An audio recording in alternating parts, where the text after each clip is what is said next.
स्वागत है आपका। आज हम बताएंगे कि यूपीएससी सिलेबस हिंदी मीडियम के लिए क्या क्या होती है। सितंबर 2021 में union public service commission syllabus Hindi medium और इंग्लिश मीडियम का सिलेबस एकदम सेम टू सेम होता है। यूपीएससी सीएसई जो कि सिविल सर्विस एग्जामिनेशन है, वो IAS Indian administrative service, IPS Indian police service, IFS Indian foreign service and other central services conduct करती है। सिलेबस दो भाग में बटा हुआ है, एक है प्रिलिमिनरी एग्जामिनेशन और एक है मेन एग्जामिनेशन। प्रीलिम्स में आता है पेपर 1 जो कि है जनरल स्टडीज़। जनरल स्टडीज़ के अंदर आपका आएगा जो नेशनल और इंटरनेशनल इम्पॉर्टेंट करंट इवेंट्स हैं, उसके हिस्ट्री ऑफ इंडिया आता है और इंडिया का नेशनल मूवमेंट आता है। फिर आता है आपका इंडियन एंड वर्ल्ड ज्योग्राफी, जिसके अंदर आपका आता है physical, social, economic geography of India and the world. 4 number पर आता है इंडियन पॉलिटी एंड गवर्नेंस, जिसके अंदर पॉलिटिकल सिस्टम से लेके पंचायत राज, पब्लिक पॉलिसी, राइट्स क्या क्या होते हैं एक्सेट्रा आता है। फिर 5 नंबर पे आता है इकोनॉमिक एंड सोशल डेवलपमेंट, जिसके अंदर पॉवर्टी, इंक्लूजन से लेके डेमोग्राफिक से लेके सोशल सेक्टर इनिशिएटिव्स एक्सेट्रा। फिर 6 नंबर पे आता है general issues on environmental ecology, biodiversity and climate change, और लास्ट में आता है जनरल साइंस।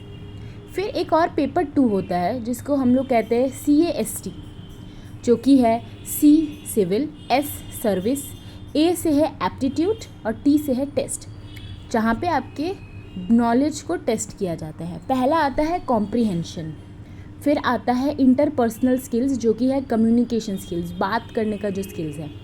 3rd नंबर पर आता है logical reasoning and analytic ability.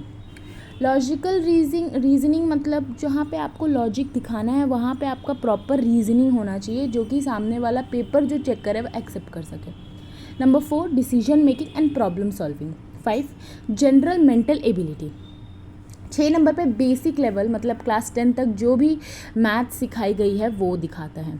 Number 7 data interpretation, जो वो भी बेसिक लेवल पे पूछी जाती है क्लास 10 तक। और फिर आता है मेन एग्ज़ाम। मेन एग्ज़ाम में 9 पेपर होते हैं, 7 रैंकिंग में कंसीडर करता है और 2 जो है क्वालिफाइंग इन नेचर, अगर क्वालिफाई कर जाते हो तो ठीक है। कंपलसरी पेपर A और पेपर B होता है। पहला होता है मॉडर्न इंडियन लैंग्वेज और सेकंड होता है इंग्लिश। कैंडिडेट्स को इंडियन लैंग्वेजेस में से बहुत सारी लिस्ट दी जाएंगी जहाँ से उनको चूज़ करना पड़ेगा। इंग्लिश कंपलसरी होता है और वो काउंटेड एज अ रैंकिंग नहीं होता है। इंग्लिश को छोड़कर और भी कोई एक इंडियन लैंग्वेज उनको चूज़ करनी रहती है। पेपर A में बेसिक लैंग्वेज होता है और उसका पासिंग नंबर होता है 25%। पेपर 1 होता है ऐसे।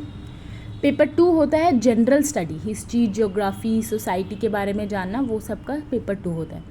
पेपर 3 भी जनरल स्टडीज़ का होता है, बट उसमें पॉलिटिक्स, सोशल जस्टिस, हमारे गवर्नमेंट के बारे में पूछा जाता है। पेपर 4 भी जनरल स्टडीज़ ही होता है, बट उसमें आपका technological, economic development, security and disaster management पूछा जाता है।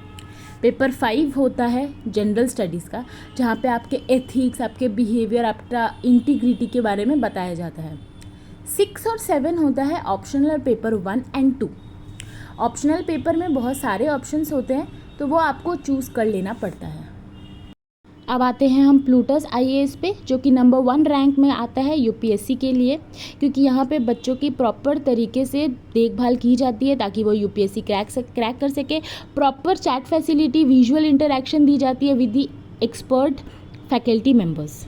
अब आते हैं हम thehinduzone.com पे। यहाँ पे स्टूडेंट्स की मेंटरिंग प्रॉपर तरीके से की जाती है, प्रॉपर सपोर्ट मिलता है टीचर्स के तरफ से, और जब चाहें बच्चे टीचर्स को आके अपनी डाउट क्लियरेंस करवा सकते हैं। अब आते हैं हम योजना आईएएस पे, जो कि नंबर 3 पे रैंक करती है। यूपीएससी की से बच्चे बाहर से पढ़ने आते हैं, यूपीएससी की कोचिंग लेने आते हैं, क्योंकि यहाँ पे प्रॉपर तरीके से बुक प्रोवाइड की जाती है और नोट्स भी बच्चों को प्रोवाइड की जाती है। Thank you so much. I hope आज जो भी टिप्स दी गई हैं वो आपके लिए हेल्पफुल होंगी।